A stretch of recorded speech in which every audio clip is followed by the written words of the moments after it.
नमस्कार मैत्रिणींनो, मी Archana stitching with Archana वायबट चॅनलमध्ये तुम्हा सर्वांचं स्वागत आहे। आजच्या व्हिडिओमध्ये आपण दोरी पाइपिंग कशा पद्धतीने बनवायची ते या ठिकाणी सविस्तर पाहणार आहोत। त्यासाठी आपण ही पाइपिंगसाठी लागणारी जी दोरी असते ती मी मार्केटमधून घेतलेली आहे आणि ती कशा पद्धतीने बनवायची तेही तुम्हाला इथे मी दाखवणार आहे। त्याच्यासाठी आपल्याला हा सिंगल फूट असणं फार गरजेचं आहे। हा सिंगल फूट माझ्याकडे अवेलेबल आहे आणि विशेष म्हणजे या फूट शिवाय आपल्याला दोरी पाइपिंग करणं खूप कठीण आहे। त्यासाठी आपल्याला दोरी पाइपिंगसाठी सिंगल फूट फार गरजेचं आहे। तर आता मी हा डबल फूट काढून घेते। याला कोणी डबल फूट, सिंगल फूट, दाब किंवा टंचन असंही म्हणतात। तर बघा इथे हा जो दाब फूट जो आहे तो मी काढून घेतलेला आहे। आता हा जो दाब आहे तो मी लावून हा जो दाब आहे तो आता या ठिकाणी मी लावून घेत आहे। तर पहा इथे मी हा दाब लावला आणि हा जो दाबवरचा दाबाचा पॉइंट आहे तो खाली ठेवलेला आहे आणि स्क्रू फिट करून घेतलेला आहे। म्हणजे आता इथे सुईने मी चेक करून घेते व्यवस्थित लागलेलं आहे का, सुई याच्यावरती आदळते आहे का किंवा नाहीतर ते मी चेक करून घेतलेलं आहे। आता त्यानंतर हा जो मार्तुला आहे तो बाजूला करून घ्यायचा आहे।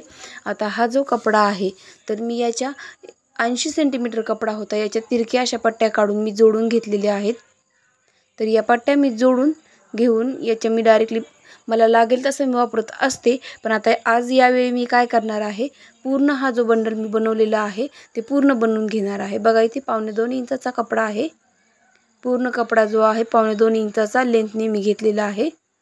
तर पहा या ठिकाणी आता हा जो पूर्ण कपडा आहे तो आपण पूर्ण याच्यामध्ये पाइपिंग बनवून घेणार आहोत। कारण आपल्याला ऐन वेळेला कामाला येईल किंवा मग ऐन वेळेला थोडी करायची, त्यातून थोडीशी 4-5 इंच 10 इंच उरते, मग तेवढा आपल्याला वेस्ट जाती। त्यासाठी काय करायचं, एकदाच आपल्याकडे जो रेग्युलर लागणारा कलर आहे गोल्डन कलर तो घ्यायचा आणि बनवून घ्यायची आहे। तर बघा त्यासाठी मी ही कपडा घेतलेला आहे आणि ही दाब लावून घेतलेला आहे। आता याच्यामध्ये ही नॉट टाकलेली आहे दोरी पाइपिंग आणि बघा या पद्धतीने आपल्याला जोडून घ्यायचं आहे। तर बघा दाब माझा कसा चलत आहे, एकदम दाबाच्या चिटकून इथे पाइपिंग चलत आहे आणि आपल्याला हा कपडा फोल्ड करून घ्यायचा आहे। या पद्धतीने मी इथे कपडा फोल्ड करून घेतलेला आहे।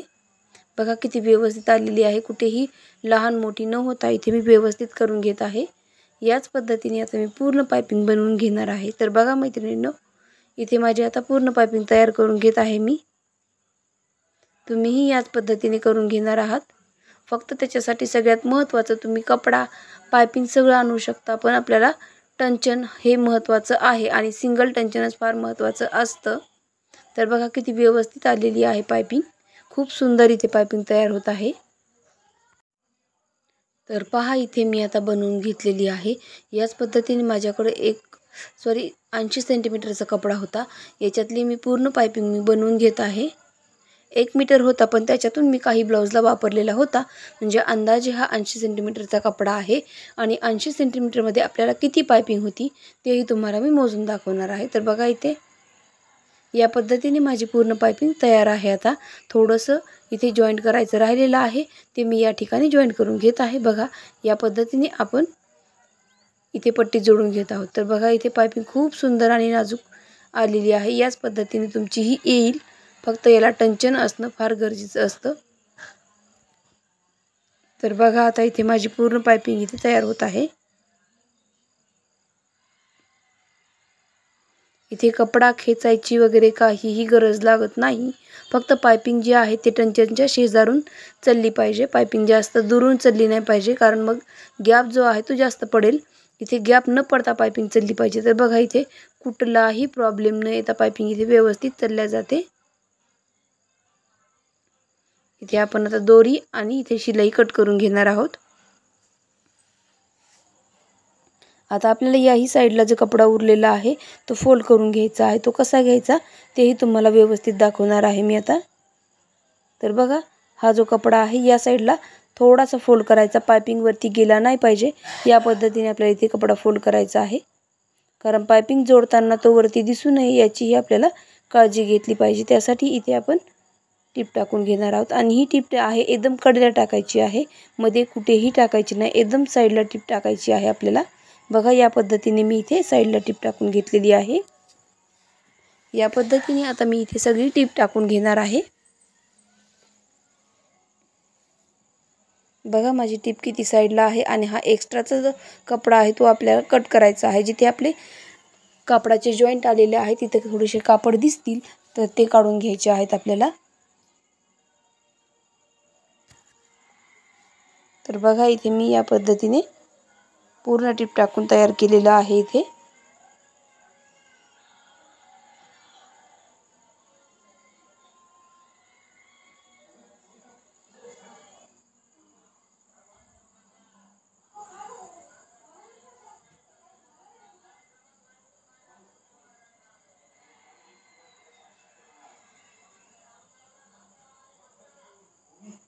माझी इथे पट्टी पूर्ण आता तयार झालेली आहे. तर बघा आता कशा पद्धतीने मी पट्टी बनवलेली आहे किंवा पाइपिंग पट्टी बनवलेली आहे तेही तुम्हाला इथे दाखवते. तर पहा इथे एवढी सुंदर पाइपिंग पट्टी आपली झालेली आहे. खूप छान लुक येणार आहे या पट्टीचं. ब्लाऊज स्टिच केल्यावरही तुम्हाला मी दाखवणार आहे त्याचं कटिंग याचं स्टिचिंग कसं सुंदर दिसतं तेही तुम्हाला मी इथे दाखवते. तर बघा एवढी पाइपिंग माझी तयार झालेली आहे. तेही 80 सेंटीमीटर कापडामध्ये झालेली आहे. जास्त कापड लागलेलं नाही आहे. तर बघा ही किती आहे तेही तुम्हाला मी मोजून दाखवणार आहे. 1-1 मीटरचे काही तुकडे मी इथे बनवून घेणार आहे आणि ते किती आहेत तेही तुम्हाला इथे चॉईस करून मोजून दाखवणार आहे. तर मैत्रिणींनो ऐन वेळेला आपल्याला कमी पडू नये त्यामुळे मी इथे पूर्ण बनवून घेतलेली आहे. आता हे किती आहे बघा 2 3 4 5 6 7 8 9 10 11 आणि 12 मीटर इथे मला पाइपिंग मिळालेली आहे. मी कुठेही इथे कट न करता तुम्हाला असंच दुमडवून दाखवलेलं आहे. 12 मीटर आहे हे. तर ऐन वेळेला आपल्याला प्रॉब्लेम येऊ नये म्हणून आपल्याला लागेल अशी इथे बनवून ठेवायची आणि लागेल अशीच इथे वापरायची. म्हणजे यातला थोडाही कपडा किंवा पाइपिंग वाया जाणार नाही. ऐन वेळेला बनवली तर त्यातली बरीच वाया जाते. कधी अर्धा मीटर जाते, कधी 10 सेंटीमीटर जाते, 10 इंच जाते, अशी कमी जास्त वाया जाते. त्यामुळे अशी एकदम बनवून ठेवा. मैत्रिणींनो व्हिडिओ आवडल्यास लाईक, शेअर आणि सबस्क्राईब करायला विसरू नका. याच प्रकारे तुम्हाला अजून नवीन व्हिडिओसाठी तुम्ही माझ्या व्हिडिओला सबस्क्राईब करून घ्या म्हणजे तुम्हाला माझे व्हिडिओही मिळतील. तर बघा या पद्धतीने मी बनवून घेतलेली आहे. श्री स्वामी समर्थ.